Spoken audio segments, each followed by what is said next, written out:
Shoutouts din kay Judge Gina na nandito. Let's get lit. Let's get lit.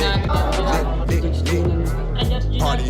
Kay Judge Gina. Let's get lit. Let's get lit. Shoutouts kay Judge Ginan. Party. Party. Let's get lit. Judge Gian, Let's get lit. Judge Gina nandyan. Party. Ano na ito? Party. Let's get Alam lit. mo, lakas mo. Let's get Nagbabattle lit. pa tayo. Yung mga round ko, yung i-breakdown mo. Kaya Party. kay Judge Gina, Party. no? Let's get lit. Game! Let's get Di lit. pansin gano'ng mahina kasi sa TikTok Party. sa sikat. Party. Pag Let's get dyan, lit. Judge Ginan. Let's get lit. Instant na react.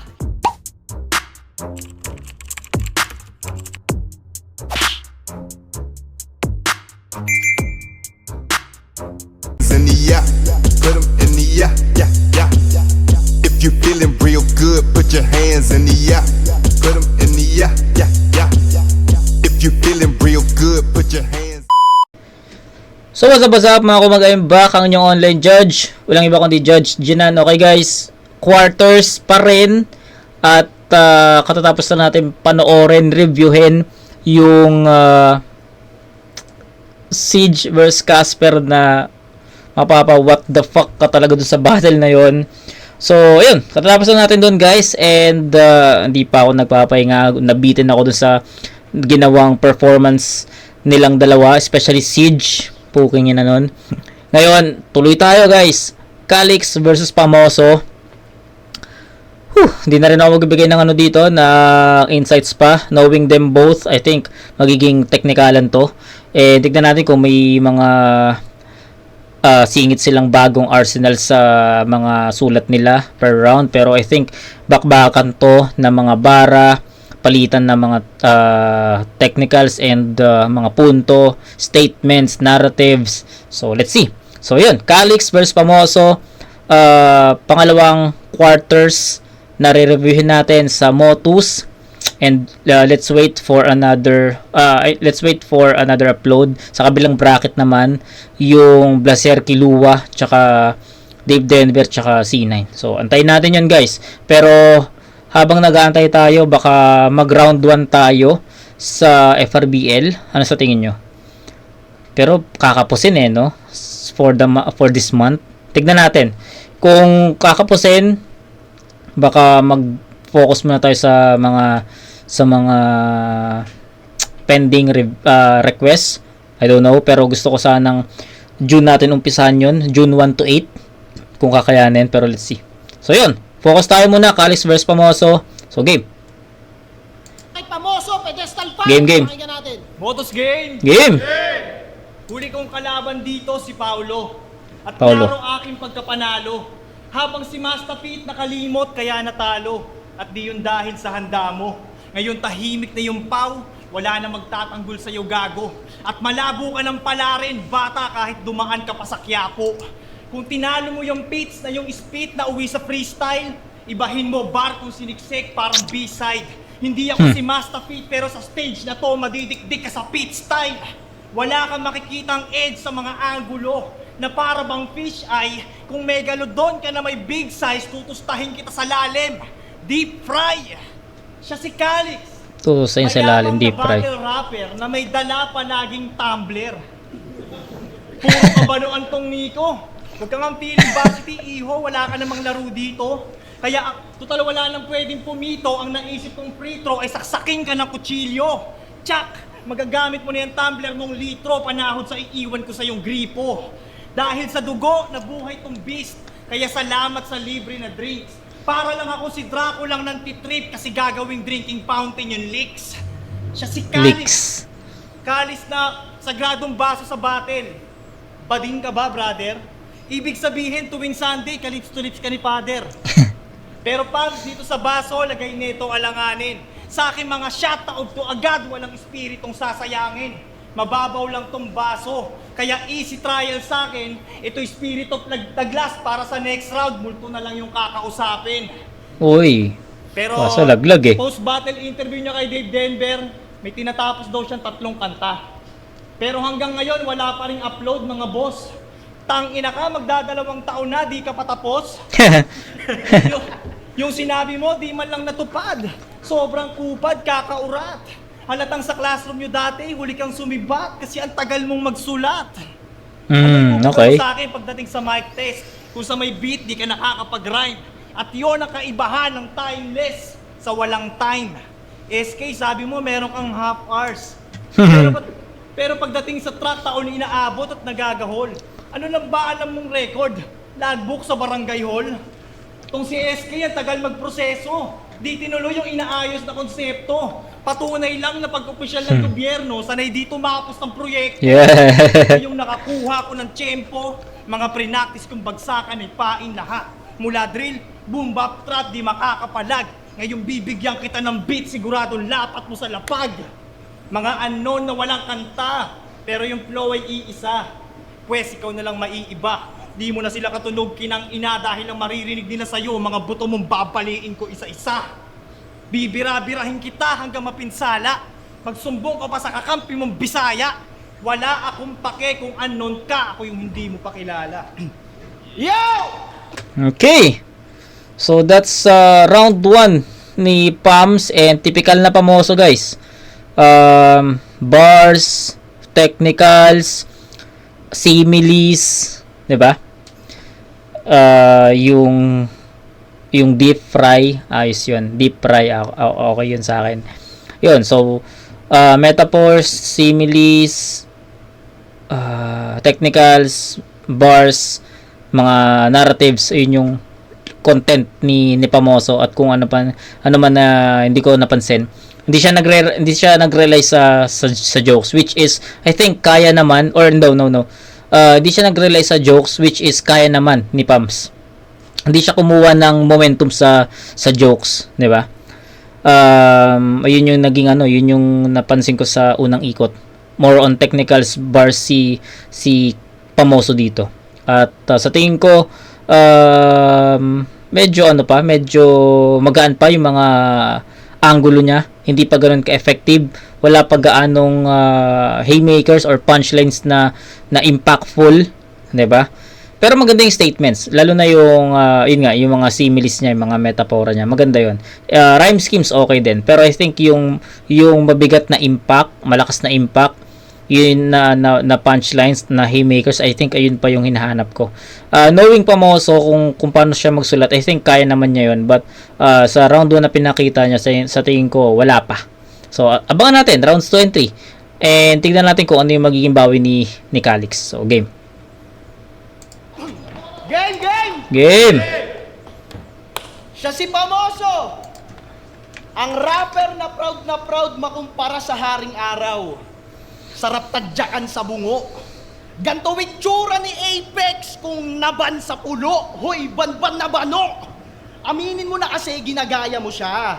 Mula pa nung debut, mula rhyme scheme at gesture, pati paghawi ng herdo. Guess who? Gantong-ganto dating ni Apex kung in-order sa Temo. Baka may SK bars ka na naman dyan. Wala bang bago? Lagi na lang nauungkat yun. Yung pagpaparapol mo ba na ikaw lang nananalo? Di ba yung uri ng korupsyon? Magulang ka, tang ina mo. Dat isa ka sa masangkot. 50 yung slot, 200 per head. Tas yung grand prize mo, undocs.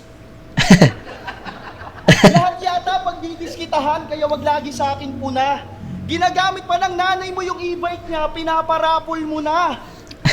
Pero champion yan sa pulo. Yeah. Nagtitinda ng mga merienda. Grabing credentials, kabilib. Premyo niya sa pulo, 3 pansit bilao, tas sa kanya din yun nabili. Takin na di ako mayaman ha. Gago. Pero sa estado at mentalidad ko, di na para pakialaman ka ba ng bayan kasi alam kong masama. Pero kung ikaw nakaupo sa posisyon ko, tas ganyan kahirap sitwasyon mo, baka magnakaw ka talaga. Di ba may galit ka dati sa unknown? Oo, nagsisimula pa lang kami nun sa Motus, puro na yan hate sa kupunan. Kita mo ngayon paano nag-dominate naging laman ng bulungan, habang di ka makikilala kung wala si Nego. Kaya naisip mo to par na kung famous ang Pamoso but unknown mas popular. Marami ka lang tinitinda, pero wala kang bagong nahahain na flavor. Kamukha mo si Diwata pero walang overload na nalalapit sa table. Kulang ka pa Pams, you need to gain more kahit kay Nego magpa-mentor. Punchline ko, Isko Moreno, nang uubos to ng vendor. Okay. Ay na si Masta nga, napaslangat, napasama sa pagsampa, ikaw pa kaya ngas tang malakas at basta lang gawa, mapapapasa ka sa mga kasama mong patawanin, kailangan ng pamoso kaya, huwag tanga-tanga kaya kitang harapin sa mukha ng mata sa mata. Malamang isasabat yan at iaangat layo ng agwat namin ilang di pa. Pero sa mga alamat di siya makatapat kasi nga salat pa kong magbida. Grabe. 20 anyo sa 35. Sabay nakapag-flip top tang ina. Isipin mo 15 years ahead ka na, naging kabats pa kita. Nakatrito sa'yo si Pinuntuhan. Blas, tanga. Ano yun? Di ka sineryoso ng maayos. Tanga pag di maganda trabaho ng kagawad sa SK yung pinapatapos. Kaya ayusin mo umanggil. Huwag mo daanin sa multi kasi maliit lang yan na parte ng sulatan. Diyan po kay Nego G Pato na ilalagay kayong tagilid sa Bulacan. Ipakita mo sa mga liga mong napagkampyonan. Hindi mo deserve mahanay sa amin. Hindi kami cheap.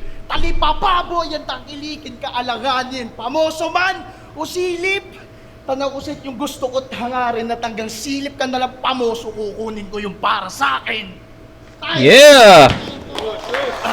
Woo! Calix yun, tol. Medyo mabagal lang kung paano niya kunin yung momentum.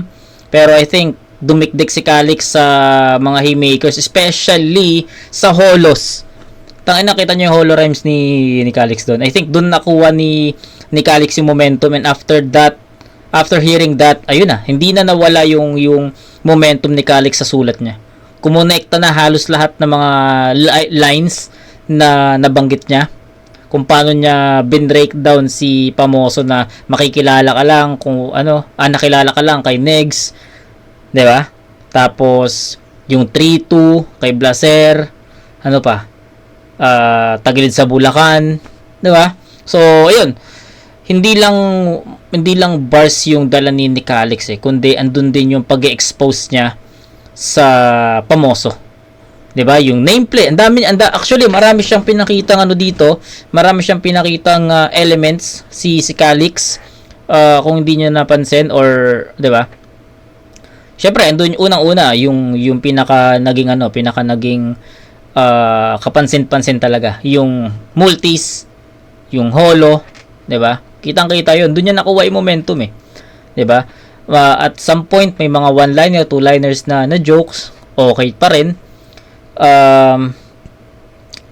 In-expose niya si Pams, tsaka yung nameplay, yung di ko kailangan ng Pamoso, kukunin ko yung para sa akin, 'di ba? So yun, pag-expose, pag-breakdown, ano ba, marami siyang pinakita dito, and sa tingin ko mas marami din na tumamang haymakers, punchline si Calix, and doon niya nakuha yung round na yun.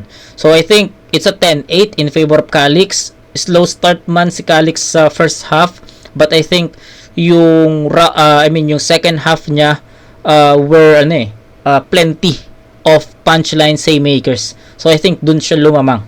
And kitang-kita 'yon sa kung paano kinonstruct ni Calix yung round 1 niya, na mabagal muna pero pagdating sa second half didikdik talaga. So I think that's the point of that round.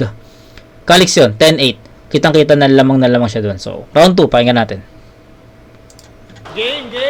Yeah, game. Gigil na gigil yung mga bara. Porkit magkahawig kami ni Pex, ginagaya. Ikaw nga, may narinig ka ba sa akin? Porkit mukha kang Big G nung hindi pa siya chakra. Tanginan nito Yo, hanip sa delivery 10% mahinahon, tapos 90% galit ang putang ina. Kaumay, di ba? Gantong-ganto mga spoiled brat, kung sagot-sagutin, magulang nila. Sa tingin mo, lamang ka sa akin sa lakas ng boses? Diyan mo ako susubukan kanain? Kahit nga round mo na, yung crowd parang mga bingi kasi tinutulugan ka pa rin. Alam nyo ba kung ba't laging pasigaw mag-rap tong bobo? Kasalanan ng mukhang otlum niyang lolo. Bata pa lang kinukulong na sa small room niyang loko, tas patutugtugan ng matataas sa tono habang yung volume nakatodo. Speaking of lolo, sinabihan mo si Master Pete na pinipingir niya yung pangalan niyang babae kapag may regla kanyang misis. Saan mo naman nahugot yung boka mo? Halatang di mo lang makalimutan yung trauma sa'yo na ginakol ka ng lola mo. Yung nangyari talagang grabe daw. Imbis na close open, yung unang tinuro sa kanya up and down. Pero kahit foul, ayos lang daw, lalo't nasa araw siya na heavy gut. Sa tuwing problemado, si Grandma naka-ready agad. Di siya hinahayaan, bagkus inaalayan siya ng helping hand. Huwag ka na todo magtinay, nilolo ka ni Manay. Bilang patunay, di pa naglalaba yung lola mo, amoy sunrock sa yung kamay. Eh, Ikaw ang pinakamabait niyang apo. Very nice. Dahil sa'yo, hindi siya pagod mag-exercise. Pasensya na kung yung kadiring vibes kailangan ko pang i-describe para patunayang ikaw yung halimbawa na totoo yung Epstein Files. Pero may nasilip lang ako sa kanyang hilig, mga pare. Ito'y madalas at di malimit nangyayari. Pagkatapos niyang umatake, para siyang nagtitinga palagi. Hindi ka na-influensya ka ng galing. Naging undefeated ka na di sinasadya. Parang matandang bungal na pinagdidikit yung gilagid. Kadiri yung tactics. Hindi ka naman boksingero, Calix, ba't parang Mouthpiece. nag-aayos ng mouthpiece? Di rin naman pustiso yung front teeth, pero gets ko, nahihiya ka lang aminin. Kakasama mo sa kagrupo mong addict, meron ka ng mannerism. Kaya sa susunod kung sasabihin, di mo na magagalaw yung ngipin. Di ka naaarting nagtitinga dahil sa labang to wala kang kakainin. Di ako nauubusan ng bala, malawar machine. Kaya tuktok ng pedestal, wag mo nang akyatin. Mga dakdak ko, sure na pang 5-0, parang Aaron Gordon at Zach Lavine. Patay ka sa biglaan, parang drive-by, tarin kita ng highlights. Mga yung gabi, magmumukha kang Cesar Montano kasi di mo na aabutan yung sunshine. yeah. Sa kang walk type na panay style, bite ako mala Omar Baliw kasi high minds. Matatanong mo yung sulat ko, lahat pataas, parang siniseta pa yung punchline. Hindi ako pumunta rito para makipaglaro lang di puta. Ako'y nandito para mabigo ka. Unknown ka na ulit matapos kung takpan yung pangalan mo sa poster ng resulta. Kaya kahit dumugol ka pa ng oras kasama iyong mga partners na banban, say goodbye Mr. Half Hours kasi hanggang quarters ka na lang. Yeah. Okay. Yung round 2 ni Pams, masasabi ko na mas okay. Andun pa rin naman yung mga nameplates niya. Andun pa rin yung aggressiveness niya, presence niya, technical side niya, yung mga bars niya, yung mga similes niya, nandun pa rin. Pero may na-add, may nalagdag. At sa tingin ko, naging effective yung comedy lines niya doon, mga entertainment lines niya. Actually, hindi naging totally dead air yung round 2 ni Pams dahil siningitan niya ng mga ganong linya, 'di ba? Yung about dun sa lolo, sa lola, helping hand, hindi close open, up and down, 'di ba? So nakakuha ng momentum si Pams doon sa estilo na 'yon. And then yung mga similes niya, yung mga metaphors niya, yung mga bars niya, yung technicals niya, andun pa rin, hindi nawala. So yun, yung presence niya nandun pa rin. So walang nawala dun sa round 1 niya. Ang pinaka naging highlights dito, nadagdagan yung arsenals na pinakita niya sa sulat niya. 'Di ba? May konting mga comedy, may mga one-liner, two-liners na comedy. Tas yung concept about dun nga sa up and down, 'di ba? Maganda kasi para sa akin tumatak din 'yon. At na-deliver din ni Pams ng maayos at convincing, kaya naging patok rin sa crowd, kaya kinagat din ng crowd. So, 'yun. Okay, so ganun lang naman. Almost the same dun sa round 1. Nagkaroon lang ng konting switch or nagkaroon lang ng konting additional, 'di ba? Nagkaroon lang ng additional pero still ganun pa rin. 'Di ba? Maganda pa rin yung naging outcome. Mas mas feeling ko nga mas colorful nga yung round 2 'di ba? Dahil nga sa nagdagdag siya. So, ayun, natapos pa rin naman ni Pams ng maayos. Tignan natin ano yung magiging bawi ni Calix. Sana ma-maintain ni Calix yung round 1 performance niya. Kasi kung hindi, baka ibigay natin kay Pams dito. So, yun. Round 2. Yo. Game. Sabi niya kay Ed sa pulo, tignan ko lang kung sa mga SS ko, makayanan mo pang maging stay strong. Makayanan mo pang maging stay strong? Wala ka ba sa focus, ina ka? Sa pulo ka lumalaban, tas minomotos mo sila. Paano ko bibilib na kampiyon to ng pulo? Kung yung mga nakalaman niya, kundi nabubuwang tanga. Second round mo si Martri, tas nung announcement, namumutla ka pa. Nauga sa hari ang puta. Gago, meron akong batayan. Alam mong meron si Martri Pams, takot na takot ka pang mawalan. Pero laban niya kay Manuel, may tumatakto na linya. Halos buong motos na puwa. Kahit sino naman siguro mapaparibat pag binato ka ng robot sa muka. Takin na kung ako yon, babatuhin kita ng marmol. Lapitin ka ng special child, tol. Pero alam mo, anong special sa'yo? Kalmado ka lang mag-rap. Minado, yung iba tulad ko, puro sigaw. Pero putang ina, di nun matatago mga writtens mong hilaw. Kasi pansinin nyo paano yan umanggil. Pinipilit niya yung sitwasyon para sa punchline o wordplay. Sobrang wakat dali niyan. Konting rhyme scheme, expected punchline, tas reference na malaliman. Ikaw ang madaming katunog. Kaya paano kupal to sa palitan? Kala ko ba pamoso ka, ba't pamilyar pang karaniwan? Ano yun?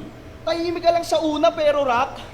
Huwag kang bumabaron, Geisler. Sa paramihan ng suntok daw hustler pero di creative angle. Iba yung may quality hook sa efficient sniper. Iba yung technical wizard sa volume puncher. Kakatsupa mo yan kay Unico. Oo, isa siya sa dahilan kung ba't ka andyan. Kasi binitbit kang buwisit ka. Oo, sidekick ka lang ng parking. Ikaw yung kicker niya. Pero ngayon, kay Nego G ka na. Anyari? Dami bang wordplay na inoffer? Iniwan mo si parking boy, tas pinalit mo si enforcer. Okay. Tangina mo, kaya ka nahawa ng wordplay eh. Naalala mo to? Ako si Pamoso, na sa pangalan may oso, kaya patay ka gamit berhan. Tangina ganyan katawan mo, oso ka? Paoso ka? Pinipilit mo na naman yung sitwasyon sa wordplay. Isip di na lumago. E sa payat mong yan, Pamoso, mukha kang sigbin na tumayo. Na pag puro word, pag puro di ba mananalo? Kahit pilit suntok nitong gay, gago di yan panitikan ng rimang napilitan, maigihang may linyang ma-obtain, mga tirang pambihirap ng hiwa at gilang for fame. Ngayon na, kitang madali lang mga tira at nakila complain na hindi connect-connecta lahat porket dinadaan mo sa syllable chain. Kaya galingan mo, Pams! Dapat solid. Pag nang balahura to may lalapag, walang duda tsak may babakat. Pag mga buwat to di nasalag. Pag nauluhan niyang bumbunan di lang buko lang malalasa. Parang nakipagbusuhan ka Pamoso tas kay Takamura ka pa natapat. Walang palag. Yeah. Malala na sugat Takamura. mo. Nagkalat pakipunas po. Takamura nga, alam mo ginagawa nun Sa oso. mga osong Yeah, tulad sabi mo. na eh. Kaya ngayong Ganda nun. Sana kilala niyo si Takamura. Mamoru Takamura. Sa Hajime no Ippo. 'Di ba? Sana kilala niyo 'yon and sana aware kayo dun sa anime na 'yon or sa manga kung nagbabasa kayo kasi wala nang anime noon, hindi natuloy yung anime noon. So, pero continuous yung manga noon. Around mas marami pa yung chapter nun sa One Piece. 'Di ba? Ako updated ako dun sa Hajime no Ippo na sa manga. And na ano lang, may hiatus lang ngayon kasi nagkaroon ng sakit si George Morikawa, which is yung author ng Hajime no Ippo. Pero ang ganda na nung chapters doon. It's Sendo versus Ricardo Martinez. Tangina, kung aware kayo, kung sinusubaybayan niyo yung Hajime no Ippo, panoorin niyo 'yon or tuloy niyo yung pagbabasa doon. Ang ganda 'yon. Kaya na singit ko lang kasi ang ganda nung angulo ni reference ni Calix. Yung oso, nagland yung oso dun sa Takamura, nagkonekta Kasi nasa anime yon yung part na yon, yung kinalaban ni Takamura kinalaban ni Takamura yung oso sa training camp nila yon Kaya siya may sugat sa dibdib. So yun. Pero yun, marami pang kaganapan sa Hajime no Ippo kung hindi nyo alam. Pero yun, solid yan. Malala na sugat, hura to may lalapag, walang duda tsak may babakat. Pag mga buwat to di nasalag. Pag nauluhan niyang bumbunan di lang buko lang malalasa. Parang nakipagbusuhan ka Pamoso tas kay Takamura ka pa natapat. Walang palag, malala na sugat, nagkalat pakipunas po. Takamura nga, alam mo ginagawa nun sa mga osong tulad mo. Kaya ngayong pagpasan di lang ka, talagang sukat sumagbang. Masamang senyales ang hatid, akala mo pulang buwan. Kung yung bato ni Manuel hindi tumalab, simula mo na mag-unat-unat dyan. O Direk Bergie na sobrang lusog, kaya mo sabihin ko lang yan. Gago.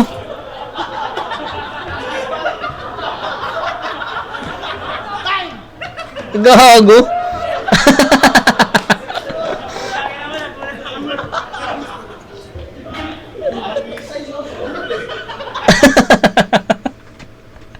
Utang ina mo, Calix.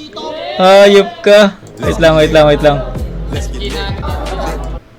Tapos na yung edit ko. Sorry. Anyway, balik tayo.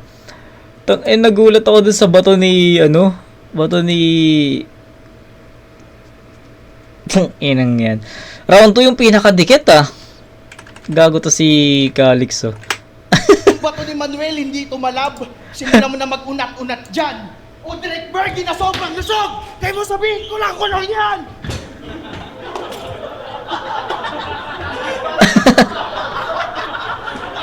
Time! Utang inang Calix to value shit. Round 2 yung dikit. Guys, round 2, dikit to. Ito yung pinakadikit. Round 1, nakita natin yung gap in terms of returns. Round 2, medyo sumikip. Sumikip kasi maganda yung round 2 ni Pamoso Maganda yung round 2 niya. And sa tingin ko, enough naman yung mga pinakita ni Pamoso sa round 2 para masabi kong naging effective yun para kay Calix. But unfortunately, hindi lumaylay yung performance ni Calix. Na-maintain niya yung round 1 performance niya. Na-maintain niya yung sulat niya. Multis niya nandoon. Similis niya nandoon. Basta, na-duplicate ni Calix yung round 1 to 2. So, dikit Dikit talaga as in. Nagustuhan ko yung round 2 ni Pams kaya medyo nagkaroon talaga ng konting conflict kung paano ko to bibigyan ng boto. Actually, pwede ko siyang ibigay ng tabla or pwede kong ibigay kay Calix. Ganon siya kadikit. 'Di ba? Tapos, syempre, yung ginawa ni Calix sa Ender. Yun, malaking impact 'yon sa buong performance. Kasi 'di ba? May bago pa, sa sulat ni Calix merong yung binato ng robot, 'di ba? Which is yung laban ni Lord Manuel, binato ng robot, 'di ba? Rin yun sa tingin ko kasama sa setup. Tapos yung ender niya binigyan niya si Derek Bergie, 'di ba? Na sabi mo sa akin ngayon mo sabihin na kulang-kulang 'yan. So it's another successful reference na nag-pay off. Ganun ko siya nakikita. Sige guys, I think nakapag-decide naman na ako. 10-8 sa round 1, tama? 10-8 sa round 1. Round 2, 10-9 in favor of Calix. Effective si Pams sa round 2. I think mas effective siya sa round 2. Mas lumakas, mas naging colorful. But Calix maintain his round 1 performance papunta sa round 2. May mga gasgas na angulo lang siyang nagamit, lalo na yung yung pagkakaroon niya ng mga multis at nagawa niya yung sa round 1. So hindi ganun kalakas yung impact sa round 2, but still naging effective pa rin yon. Tapos, yung pag-breakdown pa rin niya kay Pams. So, naging effective pa rin yun for me.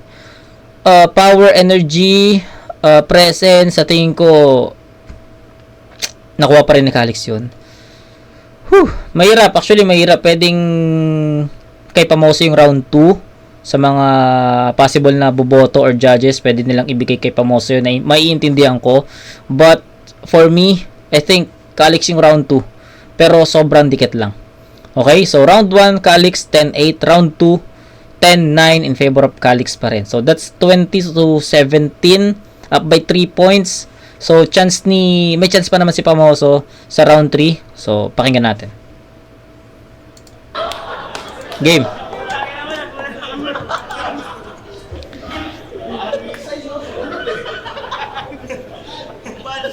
Game! Alam nyo naman, si Pamoso talagang grabe mag-rebut. Laylay kasi yung round niya, binato niya si Derek Bergie para meron siyang maibato mabigat. Agay. Agay. Nang ina nito, umaasa pa sa mga crowd ng puta. Takamura, ito puro kaululan. Sakto, ninakaw mo rin yung nung linya ni Unico nung laban namin sa sunugan. Oh. Sinisita pa nito yung Stay Strong. Oo, na parang feeling ko na ano ko 'yun. Na alala ko 'yun. Yung sa sunugan. Ay ano 'yun Kumugan 'yun. Sunugan sa Kumu. May ganong linya si Unico. Hindi ko lang hindi ko sure kung si Unico nagsabi nun, pero yun si Pams na nagsabi. Puro kaululan. Sakto, ninakaw mo rin yung nung linya ni Unico nung laban namin sa sunugan. Bobo. Sinisita pa nito yung Stay Strong. Napakamoron. Kamusta naman sa Half Hours at Mega London? Agay. Yo. Narebat. Alam mo bang nagtitinda to ng Tipsy Treats? Yung candy at jelly na may halong alak para sumarap. Sa kanya, 20 lang isa, pero sa unang agat, mahawi ka agad. Imbis na ilayo yung kabataan sa bisyo, ikaw pa mismo nag-e-endorso. Hindi na nga yan legal, tas mga inaalok mo pa, mga wala pang 18. Bago mag-ahon 16, nag-post pa to, pil na pil. Abutan na lang daw sa venue, tapos appear. Sobrang negosyante, gusto pa yata kompetensyahin yung flip-top beer. Kaya ayun, nag-disappear. Yung kanyang tinitinda kung titignan mabuti. Parang main event na nung gabing yon kasi nga yung tipsy niya nalugi. Speaking of ahon 16, naalala nyo to? Kulong na yan, mga kurakot.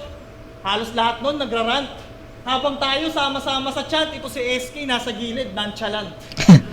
De, pero alam ko hindi yan kurakot. Sa katunayan, motor yung unang binili niya sa pondo. De, huwag mo na kayo tumawa mga loko. Ginawa niya yun para mabilis niyang puntahan yung mga hihingi ng saklolo. Talaga. Pangalawa niyang project, bumili siya ng iPhone. Kasama yon sa kanyang plinano para naman daw mabilis niyang ma-replyan yung mga nagre-reklamo. Pangatlo niyang project, inaayos niya yung bahay nila. Bagong tiles, pintura sa pader, pati na sa ceiling. Para daw komportable yung place kapag nagmi-meeting. Tangina mo, baby crocodile! Buhaya ka sa kaban ng bayan, tanga!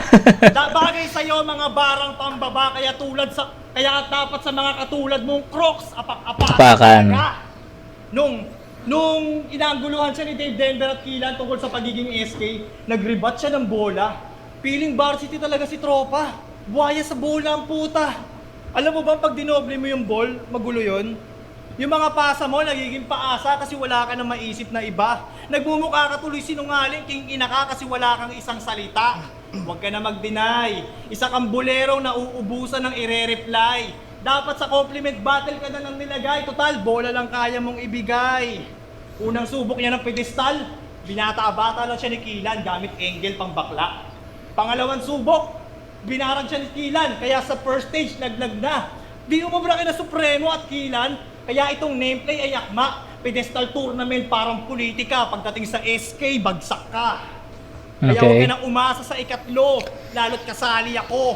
Aming initials parang katinig, di ka makakaiskapo. Ako ang aabante sa susunod na level dahil sa mga laro kong pamatay. Itong SK na posterized kasi walang botong matataglay. Wala nang bungang makukuha sa panay punto na sablay. Sinibak ko na agad tong SK bago pa maging punong barangay. Dalawa na ang napasa kamay na kung mag-construct, halatang low budget. Kung ako sa'yo, Siege, umalis ka na sa bracket. May bubuksan pa akong casket para tapusin yung ghost project. Tanginang. Okay. Sa tingin ko ito yung pinakamalakas na round ni Pamoso. Siyempre, yung rebuttals niya, ang ganda nun, pasok na pasok yun. Diba? Yung kay Derek Bergie, laylay yung sulat, kaya nagbigay ng nagbato ng mabigat. Diba? Halos lahat eh. Yung kay Pamoso, Takamura, diba? Yung Stay Strong, Mega London, diba? So, halos lahat ng rebut ni Pamoso dun sa round 3, pasok yun para sa akin. Tapos, yun, still, consistent naman si Pams. Actually, nagkaroon lang siya ng momentum sa rebuttals niya. So, ganun lang kasimple And tignan natin kasi ano siya yung round 3 crucial siya sa akin kasi first 2 rounds nakuha ni Calix for me and that's 20-17. And tignan natin kung makukuha ni Pamoso to at didikit yung score para totally ma-take over niya yung battle. Yun yung dito magiging story. Let's see kung mag-choke ba si Calix kasi sa tingin ko nag-advance si Pams dito. Pero sa tingin ko, first 2 rounds pa lang, nakuha na ni Calix yung round 2 dikit, but I think lamang pa rin si Calix doon in terms of haymakers. So, the question is, paano nanalo si Pams kung first 2 rounds nakuha na ni Calix? So, nawalan ba ng effectivity si Calix? Nag-choke ba? So, yun yung question So, tingnan natin. Ngayon.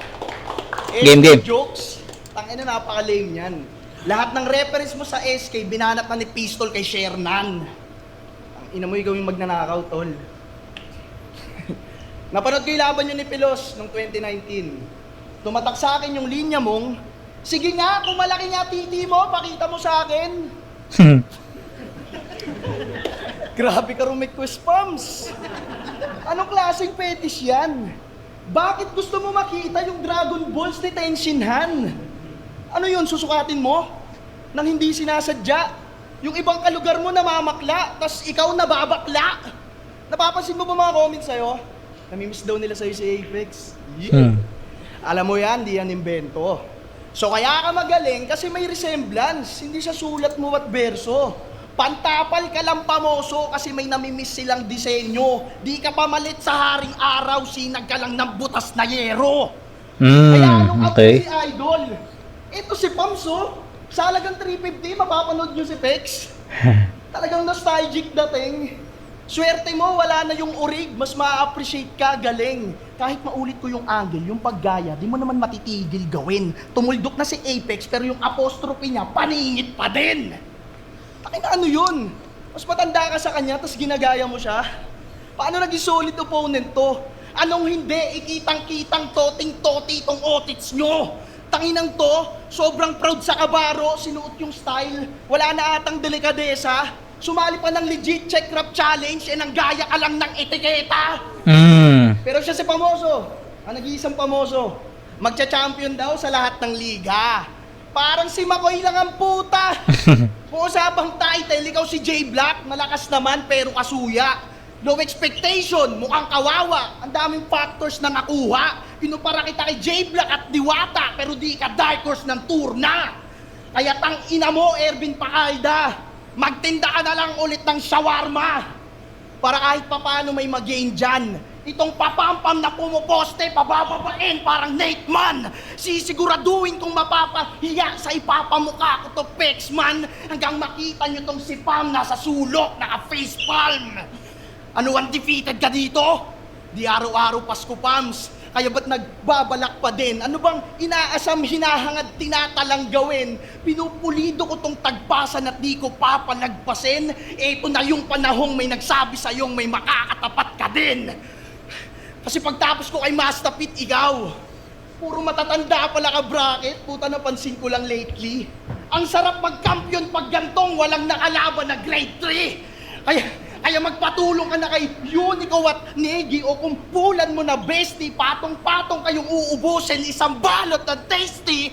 Final sa ang aking bestie, ang kanibel mo si Kenji. Pagtapos kita na ma-XP, dagdag ka na lang sa aking XP. Pakiligpit na to MC, Casper o Siege na sa stage 3. Kanina pa kita tinatapas, di mo na kailangan mag-semi. Kaya hanggang dyan ka na lang sa quarters. Huwag mo na asamin pa magkampiyon. Panindigan mo pagiging famous one, Pamoso, basta magpapampam ka lang, Chong. Sikapin mong maging sikat. Magbubunga din mga aksyon. Pero mas makikilala ka na ngayon, Pamoso, bilang tinalo ng unknown. Time.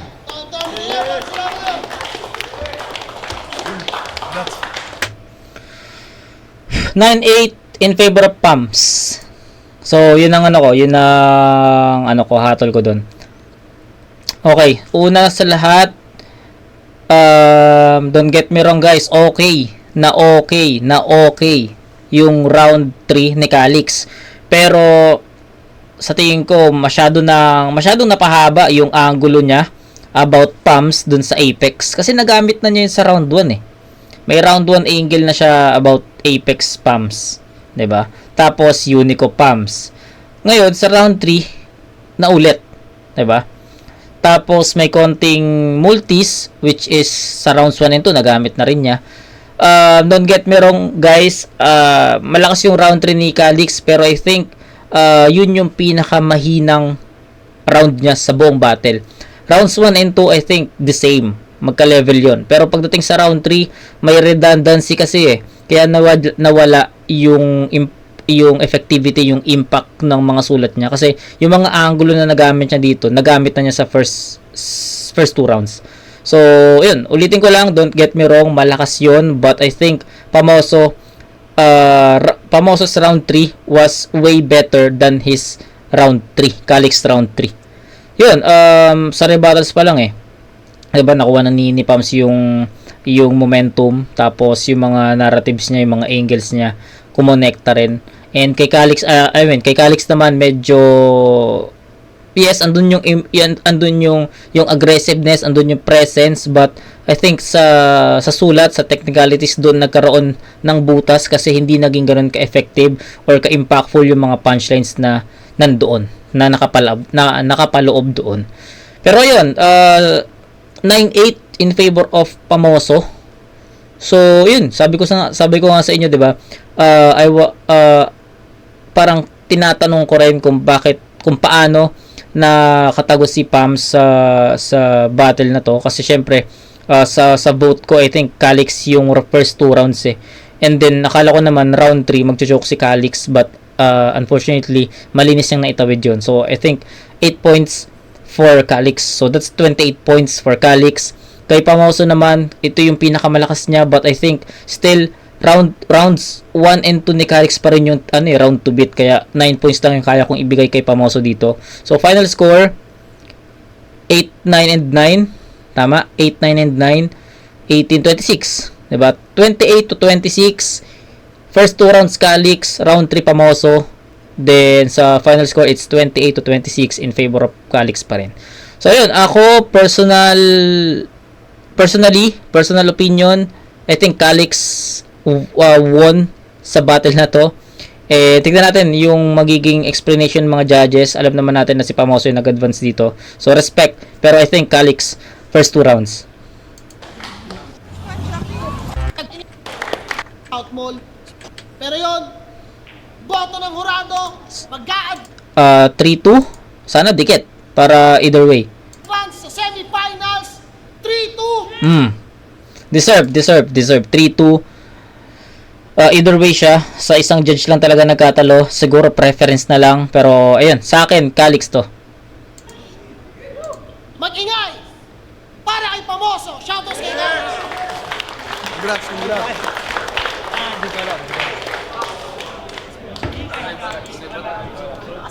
Shoutout muna ako. Hindi ko alam kung voting sa kay May, pero tangin na lakas si Calix. Para sa akin, kanya yun. Shoutout sa provider si Calix yun, kay Calix yun. Parte sa asawa ko si Angelica, sa mga anak ko si Aliyah, si Elijah, tsaka si Zero. Maraming salamat. Calix yun, kay Calix yun. Tangina. Tangina nakatapos din. May nakapagpahinga na. Yun, shoutout kay Pamoso, kay Sason, kay Gila Manila. Bawi, susunod. Ayun, isa ako sa bumoto kay Calix. Yeah. Dikit nung battle. Calix. Ako rin, Calix ako. Pero kasi nung round 1, mas na-appreciate ko yung ginawa ni Calix na parang sinet niya muna yung mood ng tao bago siya magbagsak ng tama. yung mga malalakas na punchline. Tama. Then aside, compare dun sa ginawa ni Pamoso sa round 1, parang binigla niya yung crowd na bakit ito kagad yung ibabagsak ko.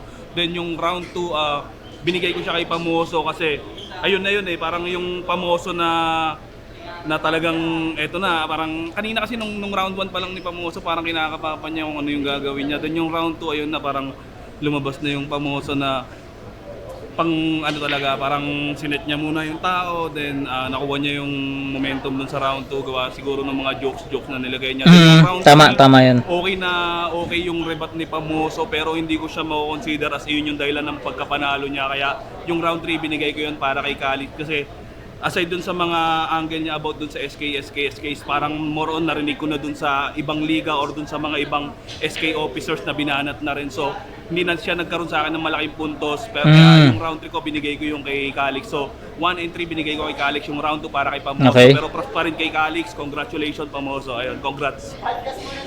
Okay, Calix. Calix. Dito si Pamoso. Isa-isa na natin yung round 1. Medyo nagbebelo pa lang si Pamoso dahil siya nga nauna. Then pinasukan agad ni Calix ng round na sobrang balance. Patawa muna. Then punchlines. Then tawag dito, rhyme scheme naman sa dulo. So sobrang balance para sa akin. Naganda ng bungad kay Calix. Malaki lamang. Ayun, round 1 kay Calix yun. Round 2, ayun, dun bumawi si Pamoso. Mas lumabas talaga yung Pamoso na talaga. Na maraming suntok. Then, sa round 2 ni Calix, nag-aantay ako ng panibagong play. Kaso nga lang, parang the same pa rin yung play na ginawa niya sa round 1. Pero malakas pa rin, syempre, balance talaga. Kaya tutuwa kay Calix panunod ako kasi sobrang balance na kanyang round, sobrang perfecto para sa akin. Pero Tama, sa totoo susunod, naman. Kay Pamoso, unorthodox. Round 3, ayun, dahil nga dun sa ending ni Calix, yung sa mataba na tinapin, yung rebat ni Pamoso, isa yun sa mga pinakamalakas na rebat na narinig ko sa Motus. Ayan. Tapos yung round 3, sa round 3 nga nila, nagulo na ako kay Calix tsaka kay Pamoso doon sa round 3 pa rin. Then kay Calix, sobrang balance pa rin. Naghahanap kasi ako ng bagong laro. Kumbaga, 1, 2, 3, pare-pares nakita ang laro. Kumbaga, Totoo naman din. yan, para Totoo. sa akin, round 3, Pamoso, 2-1. MP3, binigay ko yung boto kay Pamoso. Mhm. Round 1 sa tingin ko parang dinidisplay pa lang ni Pamoso yung pagmumulti niya. Wala masyadong linya na naglanding. At sa tingin ko Oo. kay round 1 ni Calix, parang mas kumpleto. Marami Mhm. siyang mga punto na maganda, Yes. mga bars na mga solid na mga bars. At saka nandun yung presence niya, pinakitaan niya rin ng multi. So round 1 binigay ko yun kay Calix. Yes. Round 2 naman dito, medyo uminit na si Pamoso. Marami ng mga linya na lumanding. Sa tingin ko ito yung pinakadikit na round. Kasi Pinakadikit na sa round. Yes. Round 2 din ni Calix, nandun pa rin yung pagiging agresibo Mm-mm. niya. Lines niya yung Yeah. mga punto. At saka Agree. Pinakitaan ulit ng malupit na mga rhymes. Mm. Hindi sila magaling mag-rhyme. Pero Yeah. tingin ko round 3 yung naging deciding factor ko. Sobrang lakas nung rebat ni Pamoso dun sa ng mabigat. Tsaka nakakakuha pa rin siya ng reaction at yung alam mo yung mga linya naglalanding pa rin. Habang kay Calix naman, feel ko naging stagnant siya. Yes. At mas nalakasan pa ako sa mga earlier rounds niya. So, round 3 at saka 2, Pamoso. Oo. Press kami ni MP3 na round 1 binigay kay Calix, round 3 binigay Pams. Pero ako kasi binigay ko kasi yung round 2 kay Calix, 'di ba? Kaya yun para sa akin. JN nga pala ng 7 Heads and Sicilian Gambit, yun na. Congrats kay Pamoso, binoto ko si Calix. Calix. Round 1, para sa akin, yung ginawa ni Pamoso, okay naman. Pero para sa akin, sakto lang yun, hindi pa siya ganun kabigat or hindi pa siya ganun Efektibo. So, Yeah. yung ere niya pataas siguro para sa akin. So, yun, round 1, binigay ko agad yun kay Calix. Then round 2, doon ako nahirapan eh. Kung sino totoo. pipiliin ko. So, round 2 kasi, ayun na, lumabas na yung tunay na Pamoso. Sa mga napapanood ko sa kanya, ganun talaga siya. Yes, So, yes. tapos yung round 2 naman ni Calix, ganun pa rin yung aggressiveness, Yes. yung delivery niya, solid pa din. So, in-skip ko muna yon. Yung round 3, malinaw para sa akin kay Pamoso yun. Pamoso yun. So, kasi binasi ko siya per round eh. So, yung round 3 ni Pamoso, narebatan niya yung round 2 ni Calix. Hindi ko alam kung kung buburahin ko yung round 2 ni Calix or ibibigay ko yung round 2 kay Pamoso, parang ganun. Kasi burado niya eh. Pero kasi per round ko siya binasihan. Yung round 2 binigay ko kay Calix. So 2-1 Calix. Congrats kay Pamoso. Oh, pares kami ni JN na rounds 1 and 2 Calix. Pares kami ni JN. Last. Yo, Joy Pax. Joy Pax. Isa ako sa mga bumoto kay Pams. Pamoso. Round 1 para sa akin, malinis yun para kay Calix. Totoo. Yung materialis ni Calix doon. Yes. Round Tay. 2, sobrang din ng round 2 ni Calix. Ganon din yung kay Pamoso. Para sa kanya, draw yun eh. Kasi nung draw. lumibat si Pamoso sa round 3, Para sa akin, burado na yung round 2 ni Calix. Ooh. Round 3, binigay ko to kay Pamoso, malinis para sa akin itong round 3. Kaya, ganun yung naging desisyon Pamoso. Okay, so that's it guys. Dahil sa rebat, no, binura nila yung round 2 ni Calix. Sige, at some point may punto naman, 'di ba? Okay naman din yung kung paano nila ginudge yun. Siguro sa live ganun talaga. Pero I think dito sa vid, 'di ba? Parang parehas nga kami ni JN ng boto eh. Partida live pa napanood ni JN yun. Tas ako dito sa YouTube parehas kami ng naging outcome ng judging. Pero yun, congrats kay Pams. Deserve din naman ng battle na to yung 3-2 na score. So either way siya. So it's a matter of judgment kung paano nila i-judge yun, 'di ba? Tsaka ng judges, kung ano yung taste ng judges, 'di ba? So kahit paano agree naman ako sa naging resulta na 3-2. Agree ako doon either way, 'di ba? Pero ayun, congrats kay Pams, pero para sa akin ulitin ko lang, it's for Calix. So yun, kita-kits tayo sa next na review mga kumag. And I don't know if magpa-first round tayo ng 1-up-7 or tatapusin muna natin yung month ng May. Magpo-focus muna tayo sa request videos na pending. I don't know. Surprise na lang kung ano ma-upload ko bukas. So, yun. Kita-kits tayo sa next na review. Mga kumag. Peace out.